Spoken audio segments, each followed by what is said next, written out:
Wow, episode 50. This is just amazing to me. Over a year ago, I never thought I'd get this far, but now here we are. And I only have one question for everybody. Are you ready, kids? Aye, aye, Captain! I can't hear you! Aye, aye, Captain! Who lives in a pineapple under the sea? Spongebob Squarepants! Absorbent and yellow and porous is he. Spongebob Squarepants! Hypnotic nonsense be something you wish. Spongebob Squarepants! And drop on the deck and flop like a fish. Spongebob Squarepants! Ready? SpongeBob SquarePants! SpongeBob SquarePants! SpongeBob SquarePants! SpongeBob SquarePants!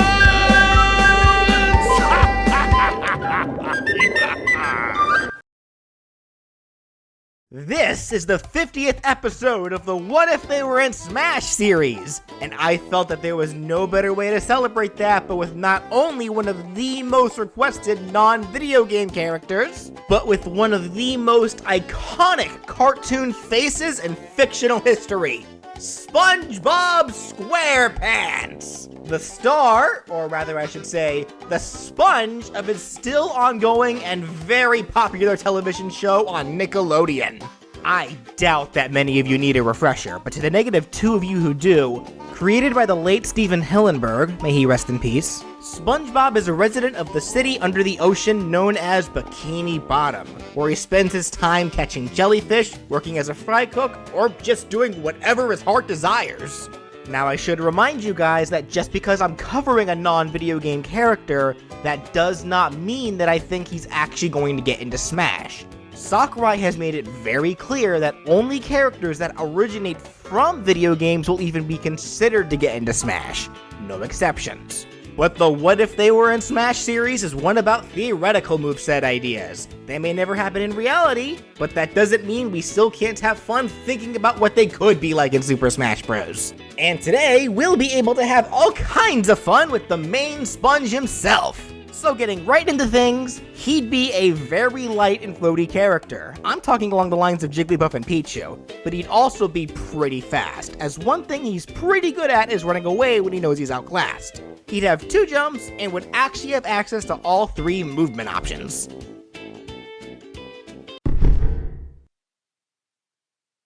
As I made clear when I made Goku's moveset nearly a year ago, when it comes to non-video game characters, I'll only bother looking at those who have not only appeared in video games, but enough to fill out a whole moveset. Needless to say, that's not something SpongeBob needed to worry about. Between his own titles and the various Nicktoons crossover games, there was more than enough to fill this entire glass of water. So getting right into things, he could have a 2-hit spammable jab that has him slap forwards left to right with his ever-iconic Glove of Karate.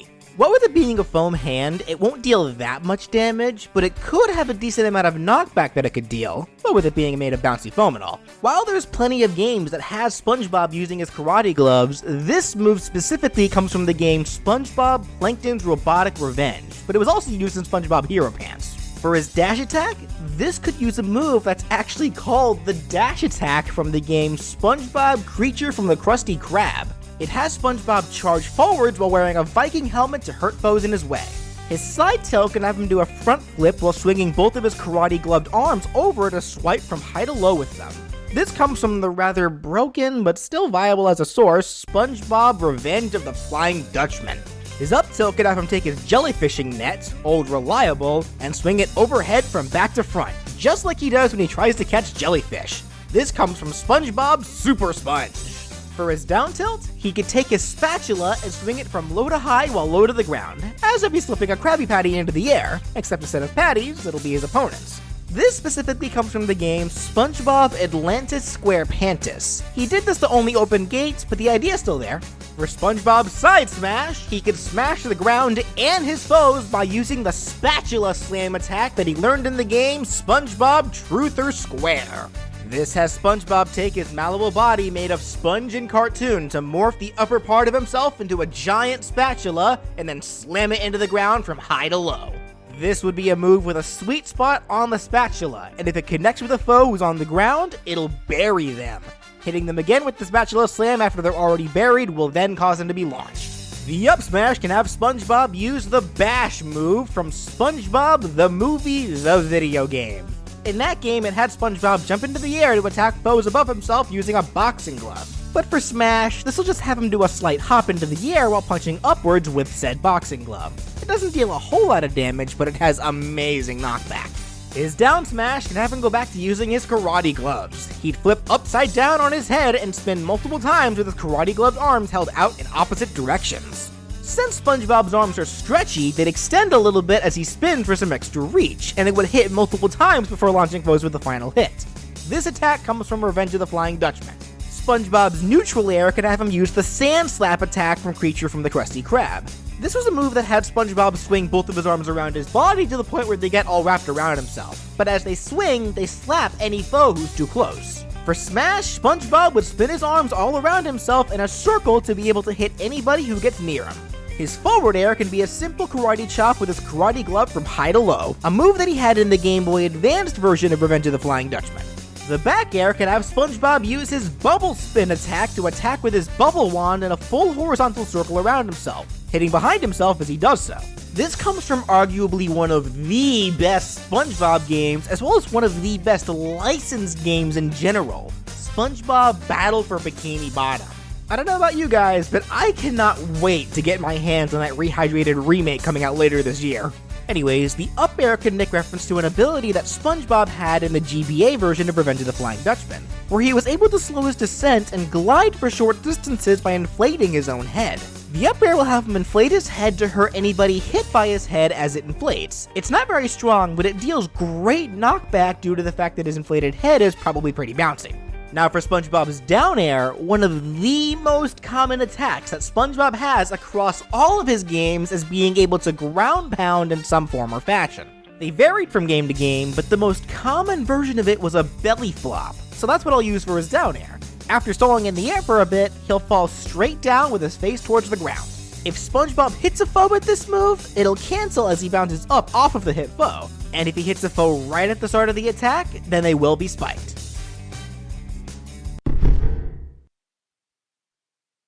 So for his grab, SpongeBob won't technically be trying to grab his foes. What'll happen is that a jellyfish will come out of nowhere, and SpongeBob will pull out Old Reliable and attempt to catch it by swinging the net from high to low, just like he does in certain SpongeBob games. On normal occasions, he'll just catch the jellyfish, and that'll be it. But if there happens to be an opponent in the way, he'll miss the jellyfish as the foe gets caught in the net on accident, quote unquote. The aforementioned jellyfish will remain hovering around the foe, and whenever you choose to pummel, the jellyfish will shock the foe still trapped in the net, just like how jellyfish can shock SpongeBob whenever they behave like enemies in his games. For the forward throw, SpongeBob will pull out his reef blower and blow his opponent away, sending them forwards. The reef blower came from Revenge of the Flying Dutchman. Both his back and up throws will have him use the coral blower from Super Sponge, which I'm fairly certain is just another name for the reef blower, but whatever. This will work just like it does in Super Sponge, where SpongeBob will suck the foe into the coral blower and then shoot them into the appropriate direction. Back for the back throw, up for the up throw. Now the jellyfish from before will also be tossed around if you use the forward, back, or up throws, but if you use the down throw, the jellyfish will then do a powerful electrocution into the foe, which SpongeBob will watch in horror until the foe is bounced away.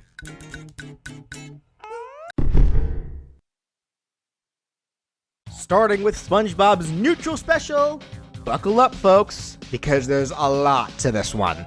This will have SpongeBob do one of the things that he loves to do most, blow bubbles. One of SpongeBob's special talents involves being able to create anything from his bubble wand.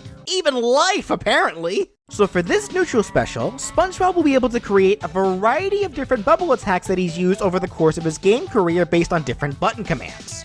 For the first neutral special bubble attack, just tapping the special button will have SpongeBob simply blow a little bubble projectile that goes forwards at first before then floating up and popping at the apex of its height.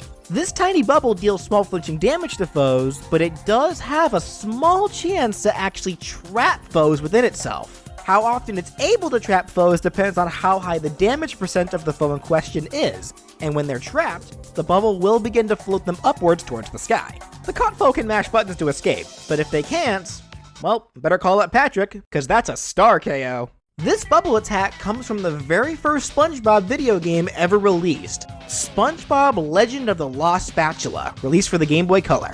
For the second neutral special bubble attack, holding the special button will have SpongeBob blow a larger bubble projectile that just goes straight forwards before popping at its apex. This is called the Strong Bubble, and it comes from the Game Boy Advanced version of Revenge of the Flying Dutchman. This bubble, of course, deals a little more damage than the tiny bubble does. I will, however, be combining the Strong Bubble with the normal bubble from the same GBA game, which also had the ability to trap foes. It has a random chance to trap opponents based on their damage, just like the tiny bubble, but this one has a higher chance of being able to trap foes. Since it has more start lag and more than likely won't be able to get as high up as the tiny bubble can, that should help balance things out. The third bubble attack also comes from the GBA version of Revenge of the Flying Dutchman, the Bounce Bubble. You create this one by holding down the special button, and as SpongeBob starts inhaling for his bubble blow, hold backwards on the control stick. The Bounce Bubble will act as an indirect attack, as when it's blown, it'll remain stationary in the spot it spawned for 3 seconds until it pops, and it'll act as a bumper for everybody that touches it, including SpongeBob. For the fourth bubble attack, this will have SpongeBob use the Bubble Bowl attack from Battle for Bikini Bottom. To use this one, you need to hold the button down and then rotate the control stick in a few quick circles. This will have SpongeBob wind up his bubble bowling ball, then toss it forwards to act as a fairly quick rolling projectile that's affected by gravity. It hurts more than the Strong Bubble, but it only deals damage. It won't trap foes. The fifth bubble attack requires that you hold the special button down and then hold the control stick forward. This will have SpongeBob use the Bubble Cruise, also from Battle for Bikini Bottom. This bubble projectile will act much like Snake's Ninkita Missile Side Special or Ness and Lucas's PK Thunder Up specials. Once you create the Bubble Cruise, you lose control of SpongeBob and will start controlling the bubble missile as it automatically flies forwards and can be turned with the control stick. It automatically pops after 3 seconds, or if it collides with something. But if it runs into a foe, it deals a lot of damage. This is SpongeBob's strongest bubble attack. However, it cannot be cancelled unless you choose to run it into something. So as such, SpongeBob is left vulnerable while you're controlling the cruise, so use it wisely.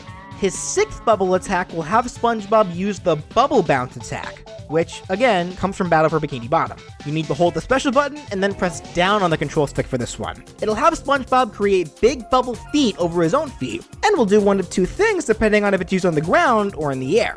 If on the ground, it'll just bounce SpongeBob pretty high into the air, which could be used for some unexpected follow-up attacks if need be. And if used in the air, then SpongeBob will just fall straight down and will stop when he hits the ground, and any foe underneath him will take damage, and SpongeBob bounces upwards if he does hit somebody with it. But unlike his down air, this special cannot spike foes. And for his seventh and final bubble attack, this will have SpongeBob use the Bubble Bash attack, which, once again, comes from Battle for Bikini Bottom. You need to hold the special button down and then press up on the control stick. It has SpongeBob make a Bubble Viking helmet to wear on his head and then jump straight upwards. It can be used for vertical recovery, and it hurts any foe within its range above himself, and he will go into free fall after using it.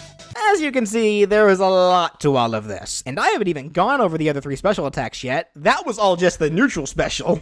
I know a lot of you who hate complicated attacks and movesets are probably frothing at the mouth right now, but the way I see it, SpongeBob is such a flexible character, figuratively and literally, and with how much he can do with bubbles, it only makes sense to give him such a versatile amount of options with it. After all, since SpongeBob is the focus here, there's one very important aspect to him that I feel needs to be emphasized in this moveset. Imagination. In any which case, moving right along to SpongeBob's side special, this can have SpongeBob do a Krabby Patty toss. Being the backbone fry cook at Bikini Bottom's most popular fast food joint, he's able to whip up any number of its famous Krabby Patties near effortlessly, and he does use them to attack foes in a few of the SpongeBob games. However, the main inspiration for this form of the Krabby Patty toss comes from Legend of the Lost Spatula, where SpongeBob will bat a Krabby Patty forwards using his spatula. The patty will act as a projectile that's affected by gravity to deal small flinching damage to foes hit by it. However, there will be one super unique feature to keep in mind when tossing patties. If you can manage to hit a foe from the front with a patty, they'll eat the patty. And this will add what I'm going to call a patty counter to the foe, with each additional patty eaten adding one additional patty counter. Patty counters on a foe will be removed if they lose a stock, but if you're able to make a foe accumulate a total of 5 patty counters, then they'll end up getting dizzy, as if they got a bellyache from eating too many Krabby Patties. I mean, that's a pretty logical outcome after eating 5 burgers in one sitting. However, this references how you can incapacitate certain enemies and even bosses with the patty toss in Legend of the Lost Spatula. However, assuming that you didn't or couldn't KO the dizzied foe after they ate 5 patties, you are able to keep feeding them, as getting dizzy does not get rid of the patty counters. And if you're somehow able to force a foe to eat 5 more patties in the same stock, to the point where they'd end up with a maximum of 10 patty counters, it'll go right through their thighs, and then they'll blow up. And I mean that literally. If they eat 10 Krabby Patties in one stock, that's an automatic KO. They literally just explode. At first I was scared that I wasn't going to be able to use this, but then I found out that this hilarious joke was in fact referenced as a robot Squidward boss in the game Truth or Square, which made me super happy, because to this day, that episode is still by far one of my favorites. With that aside, one additional thing to talk about for the Krabby Patty toss is that if the tossed burgers hit the ground, then they'll remain there for 5 seconds before disappearing. While sitting on the ground, they'll act as a food item which can be eaten to recover a small amount of health. However, be cautious when eating them, because eating patties like this will add a patty counter to the consumer. And this all does apply to SpongeBob, by the way. He'll also get patty counters if he eats patties off the ground, or if his own tossed patties are reflected back at him. Now for SpongeBob's Up special, this will be his simplest special as he pulls out a balloon from Glove World and slowly floats upwards. This is referenced in Legend of the Lost Spatula, as the balloons are used as ascending platforms, as well as Super Sponge, where they're used for more precise jumping and slower descents. As the balloon floats SpongeBob upwards, you can press left or right on the control stick to move into that direction as you ascend. The balloon will pop after 3 seconds, but SpongeBob will not go into freefall when it does. However, the balloon can be attacked, and if it takes 10% of damage, that'll cause it to pop sooner, and if it does pop like this, then SpongeBob will be forced into freefall. And finally, for SpongeBob's Down special, this will have him use one of his lesser thought of natural abilities as a sponge, but we see it happen every time we watch the intro to his show, being able to soak up water to inflate himself. This ability is used in some of the games, and the form of it that I'm giving to him in Smash will be a combination of quite a few of them. Using Down Special will have SpongeBob do something comedic to fill his body up with water, whether that's a shower head appearing above himself, or he just drinks a tiny glass of water. Use your imagination. It takes 2 seconds to fully inflate himself. If he's hit while inflating though, then it will just be cancelled. But if uninterrupted, then it puts SpongeBob into a whole new water-bloated state. While in this state, he loses access to all of his normal actions aside from being able to do a slower walk and a single very short jump. However, while filled with water, all attacks dealt to SpongeBob only deal half of their original damage, and he'll super armor through most weaker attacks while only flinching at stronger attacks at most. Even some of the strongest launching attacks in the game will only make SpongeBob flinch as his body absorbs the blow like an insulator. Or, a sponge. He also can't be grabbed while inflated, and any projectile that hits him will just bounce off of his squishy body. And this does act as a reflect, by the way, as the bounced off projectiles can hurt foes. However, even though projectiles can be reflected this way, the projectiles will still deal damage to SpongeBob as he reflects them. Now with all of that said, this state of course is not one that can be held for very long, as whenever SpongeBob takes a hit, he loses a bit of water and shrinks a little bit. You know, just like what happens when you hit a real sponge filled with water. And if SpongeBob completely runs out of water from taking too much damage, he'll be exhausted for a bit and will be put into a pretty uncomfortable and very much punishable amount of end lag. There is a way to avoid this from happening, however, as while in the water-filled state, SpongeBob gains 2 new attacks. Pressing the special button while bloated will have SpongeBob squirt water from his mouth forwards. You can slightly angle the water up or down, and it works just like Mario's Flood Down special and Squirtle's Water Gun Neutral special, being able to push foes away without damaging or flinching them. Squirting water like this will obviously slowly shrink his body, and after 4 seconds of total water squirting, he'll return to normal and won't suffer very much end lag. But if you press the attack button instead while inflated, this will have him release all of the water in his body at the same time as he blows it out from all of his pores, which will automatically return him to normal as soon as it's used, just like what happens when you wring out a sponge in real life. The water sprayed from his pores flies into all directions, and it will push foes away as well, but the range isn't nearly as good. Squirting it from his mouth comes from Truth or Square, whereas spraying it into all directions comes from the Game Boy Advanced version of the movie video game.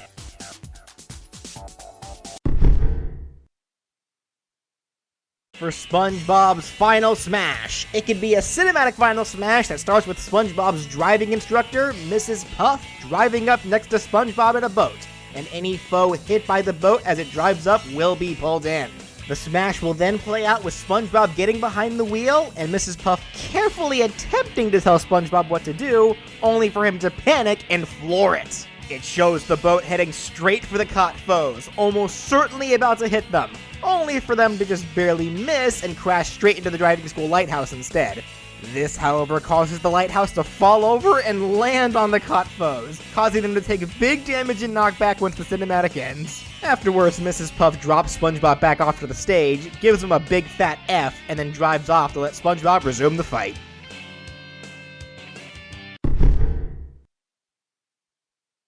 Now for SpongeBob's alternate colors, well, colors is the wrong word to use here. It feels wrong to change SpongeBob from his ever-iconic yellow color. So instead of 7 alternate colors, he'll have 7 alternate costumes, all that come from the various SpongeBob games. Just like Pikachu and Pac-Man, who I just realized are also yellow.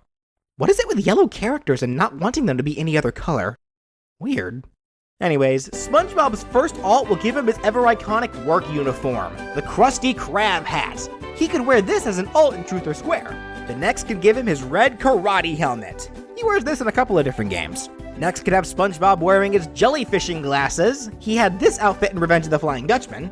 Then can have SpongeBob donning his Mermaid Man costume. He could wear this as a power costume in Revenge of the Flying Dutchman, as an alt in Truth or Square, and it was the only thing that he wore in the game SpongeBob Yellow Avenger. The next can have poor SpongeBob just in his underwear, which we do also see in quite a few games, but generally his underwear acted as extra health in some titles. Then can have SpongeBob wearing his black ski mask, which was his last optional costume in Truth or Square. And his final alt can be some real nightmare fuel as it shows SpongeBob dehydrated. Yikes. I guess he forgot to apply Jimmy Neutron's moisture sealant that day. He gains this horrific appearance whenever he enters Sandy's tree dome in Battle for Bikini Bottom. For SpongeBob's stage intro, it can have the photorealistic arm known as Hans drop him off. And when on the stage, SpongeBob will yell his ever-iconic line, "I'm ready!" Hans has been seen to catch SpongeBob in certain games if he falls into a bottomless pit, but he is straight up how SpongeBob starts levels in the GBA version of Revenge of the Flying Dutchman. For taunts, SpongeBob's first could have him do the "bring it around town" motion. This was an idle animation from Legend of the Lost Spatula, and a victory animation in Revenge of the Flying... Oh. Ew. I mean, if you want to call that an animation, oh my, what were they thinking? His second taunt will have him play his nose like a flute, an iconic thing that we see him do at the end of the intro of his show, but we do also see this as an idle animation as well as at the end of the game in Battle for Bikini Bottom. And his final taunt will have him just start laughing uncontrollably, which he does in quite a few games, and I'm sure would be hated by just about any opponent subjugated to it. And finally, for the victory animations, his first can have him blow 2 kisses, then start laughing. His victory animation from Battle for Bikini Bottom. His second can have him dance for a bit before doing a triumphant jump. This comes from Creature from the Krusty Krab. And his final can have a rainbow cast over SpongeBob as he spins, does a little shake dance, and then gives a thumbs up. This is a combination of a few victory animations from Truth or Square.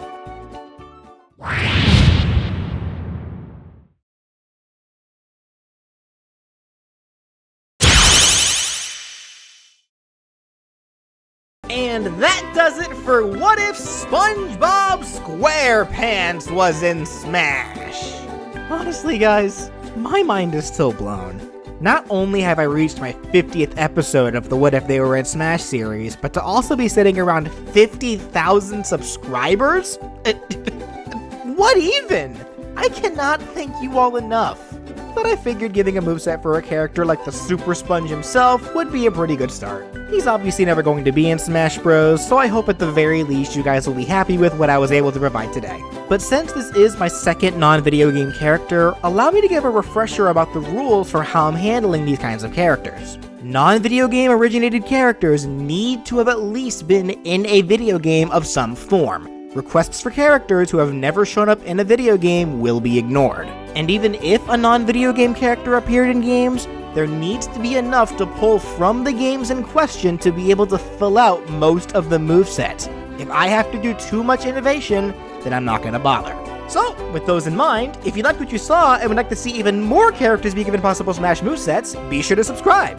And if you'd like to support the show and help me be able to make more content for you guys while you also get some perks for doing so, you can click the join button either below the video or my main page to become a sponsor for my channel. I'd really appreciate anything that can be contributed. And of course, if you have a character that you'd like to see be given a possible Smash moveset, leave a comment down below or contact me on Twitter at BrelFan1 on Twit. I sincerely hope you all enjoyed. Thank you so much for watching, and here's to yet another 50 episodes, as well as many, many, many more than that to come.